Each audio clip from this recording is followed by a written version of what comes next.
Grande do Norte começa hoje uma rodada de entrevistas com os candidatos ao governo do estado. A ordem de entrevistas foi definida pelo sorteio em reunião promovida pelo jornal, pela direção do jornal, e onde estiveram presentes representantes de todos os 5 candidatos. Nossa convidada de hoje, a sindicalista Simone Dutra, do PSTU, coordenadora geral do Sindicato dos Trabalhadores em Saúde. Simone Dutra disputa pela 2ª vez o cargo do governo do estado. Candidata Simone, em caso de ser eleita, como a senhora pretende implantar os planos de cargos, carreiras e salários aprovados ainda no governo Iberê Ferreira, outros já no governo Rosalba Ciarline e ainda não executados? Nós achamos que é essencial o fortalecimento dos servidores públicos. Ao fortalecermos os servidores públicos, nós estamos fortalecendo o serviço público e a possibilidade da melhoria das condições ofertadas à população, da assistência ofertada à população. Então, nós achamos que foi um desrespeito desse governo não ter implementado os planos de cargos e salários. Ao invés disso, há uma priorização, há um fortalecimento de cargos comissionados. Nós achamos que os servidores são bastante capacitados, há um processo de formação contínuo e o salário dos servidores públicos precisam refletir a sua formação. Então, nós achamos que isso é uma prioridade que deve ser dada no nosso governo. Agora, candidata, como de fato implantar, inclusive considerando que o estado do Rio Grande do Norte hoje está acima do limite prudencial da Lei de Responsabilidade Fiscal? Então, o nosso partido não concorda com a Lei de Responsabilidade Fiscal. Nós achamos que essa lei, ela existe para fragilizar os serviços públicos, para priorizar a terceirização, e no nosso governo nós faremos uma campanha nacional pelo fim dessa Lei de Responsabilidade Fiscal, que ela impede que se pague, se aumente o salário do servidor, que se contrate servidor público, mas ela não impede, por exemplo, o endividamento da máquina pública, que pode ser até 200% da sua capacidade de endividamento em cima da sua receita, e não impede que haja investimento em obras desnecessárias, como nós consideramos muitas obras, como, por exemplo, esse estádio, o Arena das Dunas, uma obra completamente desnecessária. Então, é dinheiro público, mas não há uma preocupação, não há uma fiscalização, não há uma responsabilidade em relação a isso. Então, fortalecer o serviço público, é essencial fortalecer o trabalhador, o servidor público. Então, nós vamos lutar, sim, contra essa Lei de Responsabilidade Fiscal, que é um dos pilares da política neoliberal implantada pelo Fernando Henrique Cardoso e que o governo do PT continuou mantendo essa lei. Nós somos contrários a ela. Nessa ótica que a senhora traça, nessas suas defesas, a gente observa que haverá, caso seja eleita a senhora, haverá um problema, porque a implantação do plano de cargos, carreiras e salários, com financiamentos já feitos pelo governo do estado, inclusive do Arena das Dunas. Como é que a senhora pretende promover de forma exequível o reequilíbrio financeiro do governo do estado? Olha, na nossa compreensão, há vários problemas em relação às receitas do estado. Primeiro, que há uma dívida pública que já foi paga 10 vezes e ela só aumenta. Hoje o governo do estado gasta cerca de 400 milhões de reais todos os anos. No caso desse ano, né, de 2014, gastará 400 milhões de reais para pagamento de dívida pública, que não se encerra, ela só cresce. Então, suspensão do pagamento da dívida pública. Nós vamos reduzir ou retirar a isenção fiscal de grandes empresas. Hoje são 330 milhões de reais por ano que se deixa de arrecadar e que se deixa de investir no serviço público, consequentemente na folha de pagamento e a melhoria do serviço público de uma forma geral. Então, no nosso entendimento, os recursos do Estado, aquilo que o contribuinte, através dos impostos, né, passa para o Estado, ele não pode ser utilizado para enriquecimento e fortalecimento do setor privado, principalmente das grandes indústrias. Se havendo investimento, tem que ser no pequeno comerciante, no microempresário, no pequeno agricultor. Nós não achamos que a isenção, por exemplo, um trabalhador como eu, uma trabalhadora como eu, pago 27% de imposto de renda. Ainda tem a bitributação quando qualquer outra mercadoria que você vai comprar. Então, por que que um empresário não tem o imposto cobrado sobre os seus lucros, que cada vez é maior. E a outra coisa é a cobrança da dívida ativa. Existem várias empresas, grandes empresas que devem ao Estado e que não pagam, cerca de 185 milhões a dívida. Então, nós achamos que fazer com que o governo, fazer com que as finanças do Estado estejam a serviço da classe trabalhadora, a serviço da população, não comprometida com os empresários desse Estado, com o agronegócio, com os banqueiros, irá fazer com que sobrem recursos para aplicar naquilo que é prioridade para a população. E outra coisa, por exemplo, o governo Rosalba fala que não tem recursos, mas existe entre despesa e receita, há um superávit só esse ano previsto de 800 milhões. Então, nós achamos que o que há é falta de prioridade, porque, infelizmente, quem governa esse Estado há muitos anos não são as famílias, são as elites, são as famílias ricas desse Estado, que não têm prioridade, que não sentem a necessidade de um hospital público, que não sentem necessidade de botar sua criança numa escola pública. Portanto, está indiferente e está sem garantir a prioridade à população pobre, principalmente desse Estado. Então, nós achamos que é possível, sim, ter esses recursos para garantir um fortalecimento do serviço público. Candidata, fala em prioridade. Em caso de eleita, quais serão as prioridades da senhora, do seu governo? Bem, a população depende dos serviços públicos. O ano passado, nós vimos nas manifestações e também em pesquisas que a saúde, a educação e a segurança, a saúde, a segurança e a educação, né, numa linha de prioridades, são os principais problemas apontados pela população.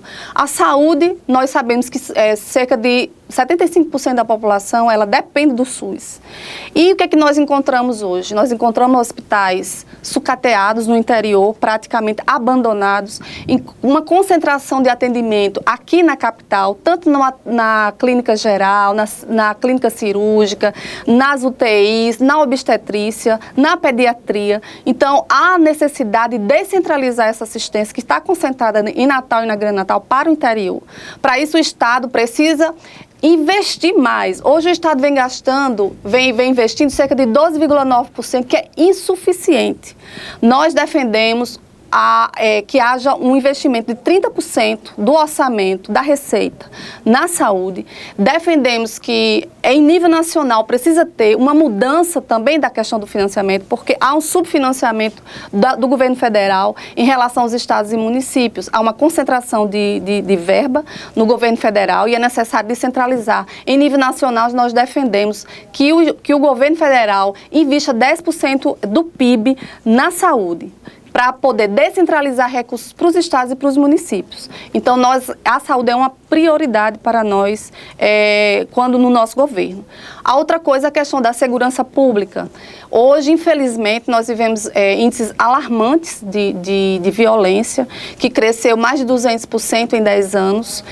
Vemos aí o grande número de jovens assassinados. Você liga a TV, em poucos minutos você vê a quantidade de jovens que morrem, principalmente entre 15 e 29 anos. Então, nossa juventude está sendo dizimada. E que juventude é essa? A juventude pobre, negra, das periferias, aquelas que estão sem escola, aquelas que estão sem emprego, aqueles que estão com os pais recebendo baixos salários ou desempregados. Então, infelizmente, na medida em que os problemas sociais, a falta de oportunidade, né, da população mais pobre aumenta também a violência, aumenta o crime.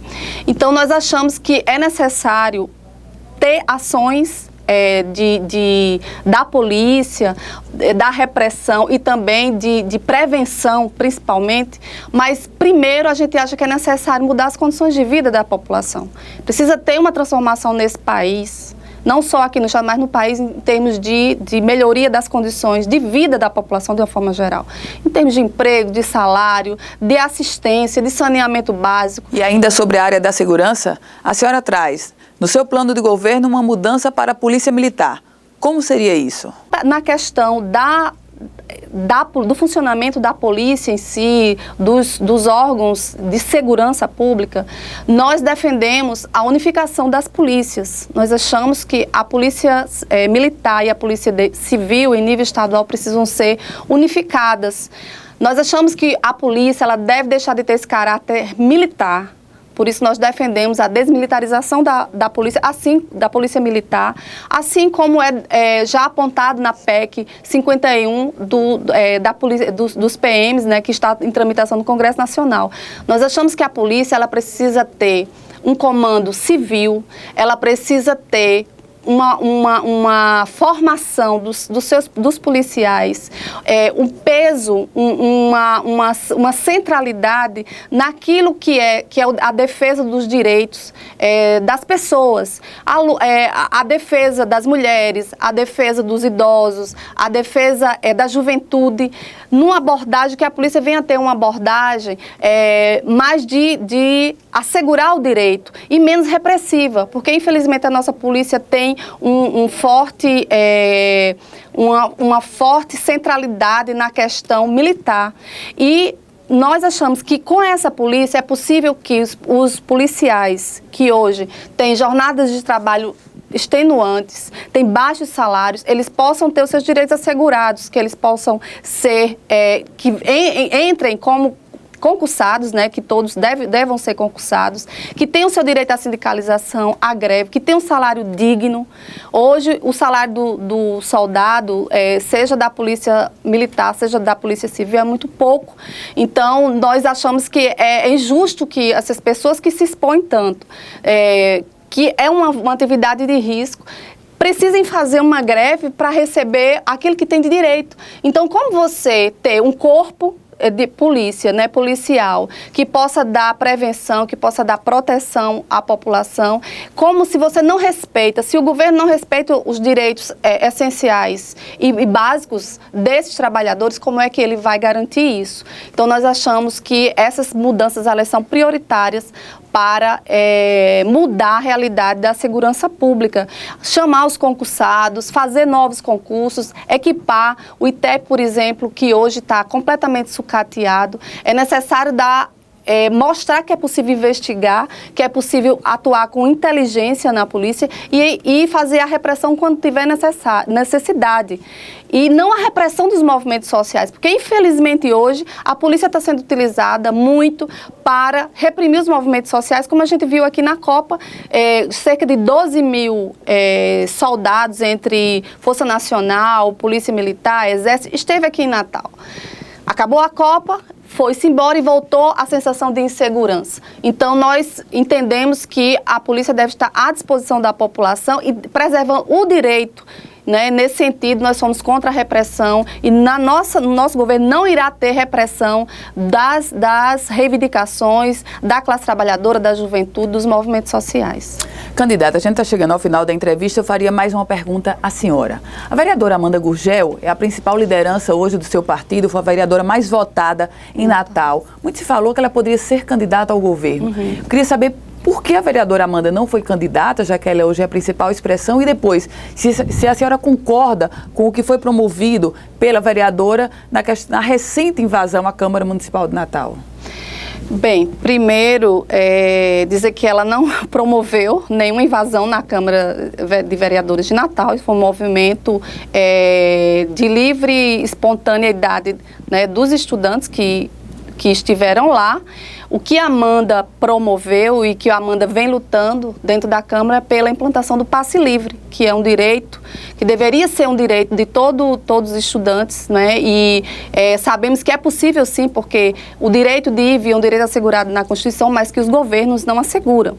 Então, a luta que ela desenvolveu na Câmara foi levar para dentro da Câmara de Vereadores aquilo que os jovens disseram ano passado, que queriam uma sociedade sem catracas e queriam ter o livre direito de ir e vir. E isso tem que ser assegurado pelo Estado, até porque é constitucional, mas que é negado por todos os governos, né? Federal, estadual e municipal. Sobre a questão da não participação dela nessas eleições, foi uma opção que nós fizemos dentro do nosso partido.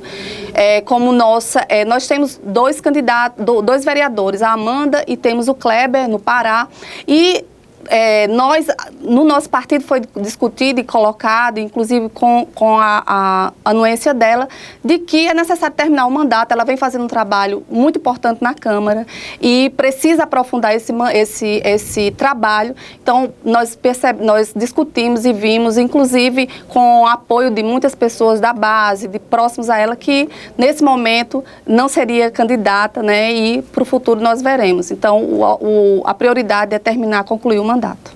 Candidata Simone Dutra, 15 minutos de entrevista com a senhora. Agradeço a participação nessa rodada de entrevistas promovidas pela Tribuna do Norte.